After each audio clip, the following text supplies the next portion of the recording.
Hello viewers, welcome to my channel. I'm Hasham Ali Khan. So now in this video I'm going to explain you about income from other sources. So last few videos I have prepared short videos for your help for attempting the theory question in examination. So this video is also in continuation of that. So if you have not watched the earlier videos, I suggest you to go to the playlist of my channel. Select the subject income tax 1 for the assessment year 2021. Watch those videos. Definitely you can be able to attempt the theory question in examination with full confidence. In this video, I am going to explain you income from other sources. So what I have seen in the last few examinations, what the questions they may ask in theory, those questions only I have taken out, so that it will be revised in your mind and easily you can write in examination. The first question what I have seen in the past papers was, it was asking give few examples of incomes which are taxable under the head income from other sources. Now see here, Income Tax Act has divided all the heads of income into 5. Income from salary, income from house property, profits and gains of business and profession, capital gains, and income from other sources. So totally 5 heads are there.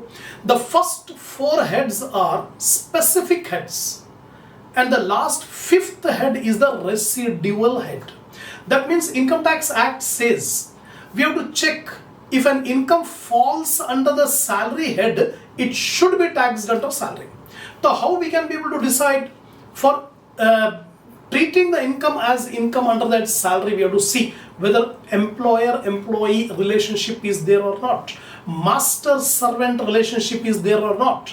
If the relationship between the receiver and the giver is of that of master and servant, then we can treat it as income from salary. It is taxable under income from salary. Similarly, when an owner of the property has let out the property or taken some benefit from the property, house property, then the income earned from the house property is taxable under that income from house property. Similarly, profits and gains of business and profession. If a person carries on the business, carries on an activity of business or profession, and he has earned the income from that business or profession, it is taxable under that profits and gains of business and profession. Similarly, if a person has transferred a capital asset and earned capital gain, and that will be taxable under that income from capital gain. So specifically 4 heads, if an income falls under those 4 heads, it is taxable there. Any income which does not come under the first 4 heads will be taxable under the head income from other sources. It's the residual head. The motto of the income tax is no income should go untaxed. No income should go untaxed. Every income should be taxed. So this is the residual head. If the income does not fall in the first 4, it will be put to tax under income from other sources. So we cannot give the complete list of all the incomes which comes under income from other sources. Only examples we can see. So in previous examination, they have asked you a question, list a few examples of incomes which are taxable under the head income from other sources. So here a few examples I am listing out. Listen carefully, watch carefully. List of incomes which comes under the income from salary. Income from securities. Securities are the bonds issued by government and debentures issued by companies. The bonds issued by government and debentures issued by companies, these are called securities. When a person purchases securities, he will get the interest on securities. That is taxable under that income from other sources. Interest on bank deposit. Normally people will keep their savings money in the bank, and in return the banker gives interest. So interest on bank deposit, income from other sources. Winning from card games, lottery, crossword puzzle, or any kind of betting, gambling, these are in the nature of casual incomes, and all casual incomes will come under income from other sources. Rent or hire charges received on letting out of plant, machinery, furniture, etc. Sometimes an SSC has let out his plant and machinery, his furniture or machinery, etc., he is getting the rent or hire charges. It will. If it is his business only, suppose if a person his main business is to let out the machinery, then it will come under income from business. Suppose a person is doing some other activity, but in that activity he has let out the plant, machinery, furniture. So rent received, hire charges received on letting out of plant, machinery, furniture, taxable under income from other sources. Next, rent from subletting the house. The owner can let the house. When the owner let out his house, the income will be taxable under income from house property. But when tenant has let out the property and earned the rent, that is called rent from subletting. For example, I have given a house property on rent to you, and also I have given the right to you. You can sublet that property to some other person also. So whatever rent I am getting, that is income from house property. Whatever rent you are earning, that is called rent from subletting, and subletting income is taxable under income from other sources. Royalty received, director's fees, examiner's remuneration received by a teacher, agricultural income from foreign land. Agricultural income received in India is exempted under section 10 subsection 1, but agricultural income earned from abroad, from foreign country, it is taxable. Rent from open land. See, if structure is there, a house property is there, it is income from house property. But if a person has let out the open land, then it is taxable under income from other sources. Commission received on chit fund commission or insurance commission received, that is also taxable here. Then remuneration received by MPs and MLAs. The MPs and MLAs, whatever remuneration, that means salary received by MPs and MLAs is not taxable under income from salary, because the MPs and MLAs will get the salary from the government. But is there any employer-employee relationship between the government and the MPs and MLAs? No, there is no relationship. So whatever remuneration received by MPs and MLAs is taxable under that income from other sources. Interest on loan given. If a person has given a loan to any other person and interest is received, income from other source. Then interest on income tax refund. Sometimes an SSC has paid more income tax to the department. The income tax department will refund it, but sometimes the time of refunding the amount will take huge time. In that case, the income tax department will pay interest to the SSC because there is a delay in repayment of refund. So interest on refund of income tax will also be taxable under income from other source. Interest on debentures issued by cooperative society or clubs. So these are few examples, 15 examples I have explained. So if you remember these 15, easily you can write at least 10 you must remember. That's it. This is the question I have seen in the previous examination, that's why I explained you. Now the next is tax provision regarding family pension. Actually, what do you mean by pension? Pension is the amount received from the employer after retirement. So during the service, employee will get the salary. As long as a person is in the employment, he will get salary. So after employment, that means after retirement, a person will get pension. So if the employee is receiving pension, that pension is taxable under income from salary. But sometimes the pension will be given to the legal heirs of the deceased employee. The pension will be paid by the employer to the legal heirs of the deceased employee. For example, Mr. X was working in a department. He was the employee. Mr. X was the employee. He retired. So after retirement, Mr. X was getting pension. So that pension is taxable under income from salary in the hands of Mr. X. But according to the agreement, when X expired, the pension will be paid to the legal heirs. Example, the widow of X or the children of X. So when the widow of X or children of X is receiving the pension, it is called family pension. So family pension is the pension received from the employer by the legal heirs of the deceased employee. So Income Tax Act says family pension is taxable under the head income from other sources. For example, the widow of Mr. X. The widow of Mr. X is receiving family pension. So she is liable to pay tax under the head income from other sources. That is called family. After the death of an employee, if the family pension received by the legal heirs of the deceased is treated as income from other source. A standard deduction is allowed under section 57(2)(a). Remember this section. The Income Tax Act says, if a person receives family pension, it is taxable under the income from other sources. But deduction will be allowed under section 57(2)(a), which is list of the following two amounts. The first one, 1/3 of pension received or fixed amount of 15,000. Whichever is lower will be allowed as deduction. Example, if an SSC received 1 lakh rupees family pension, 1 lakh rupees family pension, so 1/3 of 1 lakh, 1 lakh 1/3 is 33,333, or fixed amount 15,000, whichever is less, 15,000 is less. So that 15,000 will be deducted.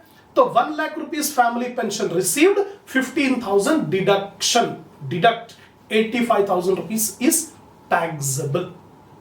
So this is the provision. But some exemptions are given. To some people, family pension received is completely exempted from tax. Nothing is taxable. For whom, two cases I have specified here. Family pension received by family members of a person who has served in the central government or state government and who has been awarded with gallantry award such as Veer Chakra or Mahavir Chakra, then it is fully exempted from tax. Example, Mr. X was working as a government servant. As a government servant, Mr. X, whether it is a central government or state government, he is a government employee. After his death, his widow was getting family pension. Now Mr. X has served the central or state government and he got some gallantry award during the period. He got a gallantry award of Veer Chakra or Mahavir Chakra. Then the widow, the family pension received by the widow is fully exempted.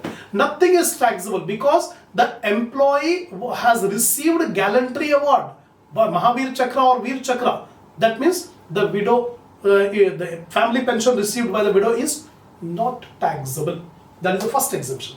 Secondly, similarly, family pension received by widow or children of a person who has served the armed forces or paramilitary forces and died in operational duties is fully exempted. If a person was serving in armed forces or paramilitary forces and died during operational service, that means in the war or on the border, he died. So while doing operational service, he died. Then the widow or children receiving family pension is completely exempted from tax. These two are the exemptions where family pension is not taxable. Other than these two, the family pension is taxable under the income from other sources, but exemption will be given under section 57(2)(a). That's all. Now the next topic I am going to discuss you about is bond washing transaction. Very frequently in the last examination I have seen in question papers, they have asked, explain about bond washing transaction. See, bond washing transaction is a process in which a person will sell the security just before the date of closing, just before the year end. Before year end, he will sell the security and immediately after year end, he will repurchase the same security. Why he is selling the security and purchasing the security? In order to avoid the tax. For example, on 31st March, the accounts are being closed. Just before 31st March, Mr. X is transferring or selling his security to Mr. Y. Then after 31st March, on 5th of April, again he is repurchasing those security from Mr. Y. So why he is selling and repurchasing? To avoid the tax. To avoid the tax. Example, Mr. X is in high income group. Mr. Y is in low income group or no income group. So when the interest on security is there, Mr. X tax liability is increasing. He has to pay more income tax. So in order to reduce that, what he is doing? He is making a game. What game? Just before the year end, he is transferring his securities in the name of Mr. Y. And Y's income is very less, or Y does not have the main income below basic exemption limit. There is no income for Y. So just to avoid the tax, Mr. X is transferring the security to Mr. Y. As soon as the year end is over, then immediately repurchase it.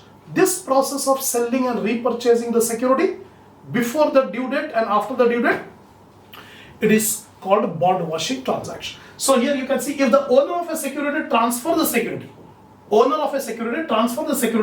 just before the due date and again acquires the same after the due date, and in the process he is able to avoid the tax liability on his income, such transactions are known as bond washing transaction. So the person is selling the property, selling the securities before the due date and repurchasing, acquiring the same security immediately after the due date. In this process, he can be able to avoid the tax, reduce the tax liability. It is called bond washing transaction. The burden of tax payment is shifted to another person whose income is less than the original transferor. Mr. X transferred the property to Mr. Y, security to Mr. Y. Why? Because Y has a lower income. He is in lower tax bracket or no income at all. So in this way he can be able to reduce the tax. Mr. X can be able to reduce the tax. In such a case, the transferor is liable to pay tax. If the income tax department found this activity done by an SSC, then Income Tax Act will reverse the transaction and he will make the transferor liable to pay the tax. Mr. X has to pay the tax even if he has transferred the property, because Income Tax Act says that you have done this mainly to avoid the tax and we will make you to pay the tax. So in that case, the original transferor has to pay the tax. However, if the original transferor proves that there is no avoidance of tax and not a planned one, suppose if the original transferor proves to the income tax department, I have not deliberately done this, I have not done this to avoid the tax, and he has the proof to give the evidence that I have done this activity not to reduce the tax liability, not a planned one, and in the past 3 years there was no such case, then the original transferor need not pay tax on such income.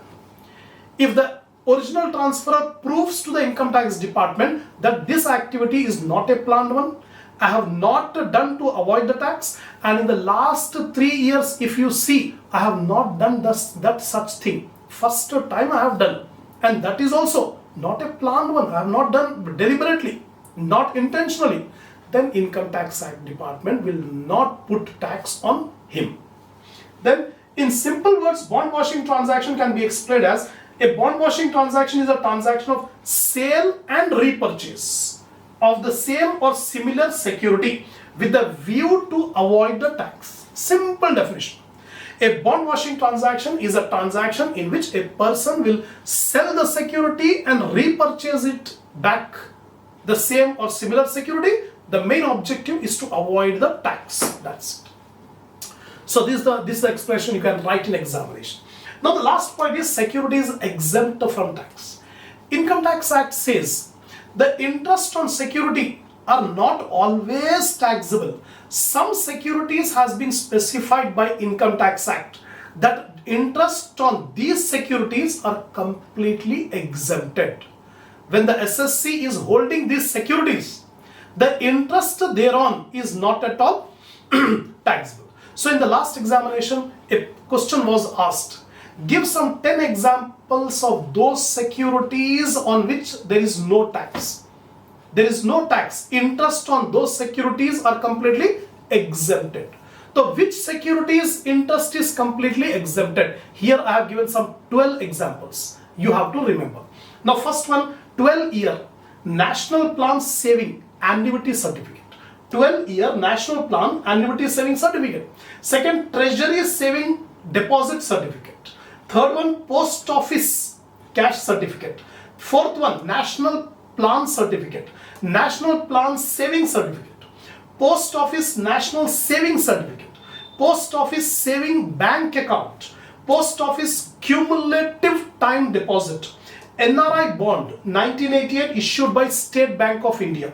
Then 10.5% tax-free bonds issued by HUDCO and 9.25% tax-free bonds issued by Rural Electrification Corporation Limited. And last one, tax-free Ahmedabad Municipal Corporation Bond and Nagpur Municipal Corporation Bond. So I have given some 12 examples. Some more securities are there, but if you remember these 12, that will be more than enough. So in this video I have explained you the list of incomes which are taxable under the head income from other sources. Then provisions regarding family pension, income tax provision regarding family pension. Next I have explained you about bond washing transaction. Lastly, I have given a list of securities which are exempted from tax, and this video will be very helpful in writing the theory question in examination. So if you are satisfied with my lecture, give a like to the video. Share my channel in your group, in your friend circle, so that more students can watch the video and enhance their knowledge. Give your comments on these videos, and lastly, don't forget to subscribe my channel. Inshallah, we'll continue this series in the next video.